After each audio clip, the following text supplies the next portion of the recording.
The Premier is going ahead with his promise to give more planning powers to local councils. Campbell Newman's confirmed the Brisbane City Council will take control of South Bank and some development areas. The LNP runs George Street and Brisbane City Hall now.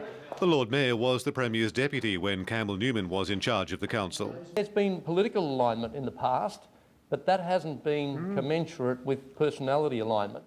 The political partnership means the City Council will take over South Bank and the Roma Street parklands and take back responsibility for several residential zones from the Urban Land Development Authority. This is about Brisbane today, but this approach will be coming to Townsville and Cairns and the Gold Coast and the Sunshine Coast and Moreton Bay Regional Council and Ipswich and Logan. State funding for the planning duties will be transferred to councils. This administration will be empowering local government. Height limits along the river at South Brisbane could be increased from 7 storeys to 12.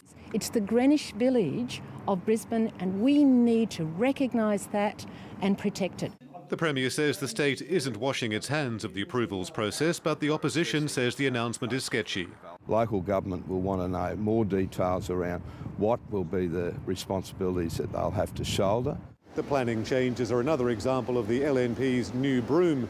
It's also cutting costs in the public service by not renewing some temporary contracts.